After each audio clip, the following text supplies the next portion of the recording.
terasa sekali sejak 2 tahun terakhir ini emas tuh makin langka. Salah Ya. satunya adalah kencengnya negara-negara di luar Amerika dan China, seperti India, seperti Singapura, confirm sekali, bahkan Vatikan mengumpulkan cadangan emas mereka di bank-bank mereka, sehingga mereka mencari itu di pasaran saat ini. Jadi nggak mengherankan kalau harga itu akan tembus ke level tertinggi. Saya menduga malah bisa ke 2.500 ini. 2.500 tuh kapan tuh Pak? Karena kan kalau dilihat kan sekarang ini adalah rekor tertinggi sepanjang masa. Dan kalau seandainya dikatakan emas itu langka nih, kalau bicara soal langka ya bisa-bisa harga tawarnya akan makin tinggi. Nah, bagi teman-teman yang memang sudah investasi emas ini, waktunya realisasi saat ini ataukah sebenarnya menunggu aja nanti? Apalagi Pak Mardigu bilang 2.500 loh, berarti potensinya masih cukup besar sekali nih ke sana. Seperti apa Pak Mardigu? Saya melihatnya jauh lebih panjang daripada sekedar jual beli yang turun naiknya harga.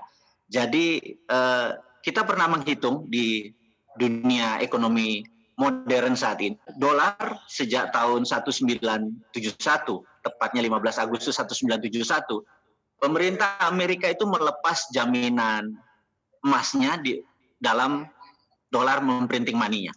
Jadi sejak saat itu dolar pergi sendiri.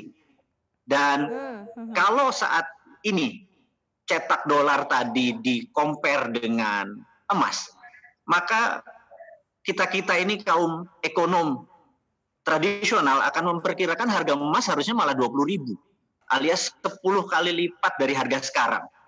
Jadi kita sangat optimis ke depan ini harga emas masih naik, karena nggak mungkin. Pilihan kedua adalah sebenarnya menurunkan harga dolar. Atau kami menyebutnya kalau dalam currency warfare, ini adalah dolar reset value.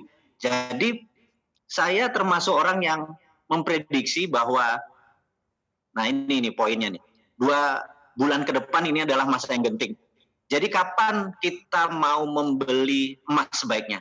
Kalau saya sangat bullish, alias saya menyarankan membelinya itu sekarang, karena waktu yang sangat genting adalah begini. November adalah Trump hari H, di mana Trump pada saat itu ada pilpres, election. Dan Trump ini by all means, ini orang buas sekali. Dia ingin 2 kali jadi presiden Amerika. Dan the best solution untuk memenangkan perang adalah dia harus menang perang lawan China. Itu adalah kampanyenya dia. Jadi menurut saya 2 bulan ke depan ini gonjang-ganjing makin panas antara Amerika dengan China ini akan membuat investasi di sektor saham dan kertas itu turun nilainya. Jadi orang lebih baik ngambil fisik, yaitu gold. Jadi bagi saya, ketimbang nanti nunggu September lebih panas, mendingan belinya sekarang. Berarti yang saat ini memang beli emas atau mengkoleksi emas berarti tambah posisi ya, atau alokasiin aset nih untuk emas gitu ya. Mungkin nggak sih akan ada perpindahan aset atau dana investor nih ke aset safe haven yang cukup tinggi nih di kuartal atau di semester kedua tahun 2020 ini, menurut sudut pandangnya Pak Mardigu sendiri seperti apa? Dan worst to come worst-nya atau mungkin worst skenario kalau Trump terpilih lagi dan tidak terpilih lagi misalnya, ini akan seperti apa nih nanti kondisi dari komoditas emas sendiri nih Pak Mardigu? Pertanyaannya menarik sekali. Jadi kalau ditanya kemana ke depan emas ini, bagi kita yang saat ini tahu apa itu perang. Jadi mungkin kita tahu bahwa teman-teman milenial saat ini, generasi milenial yang usianya 40 tahun ke bawah saat ini mungkin 60% populasi di Indonesia, yang namanya wartime itu kurang begitu memahami.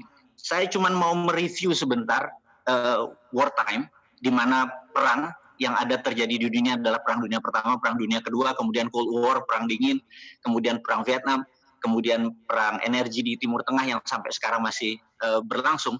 Itu adalah wartime di wilayah-wilayah tertentu.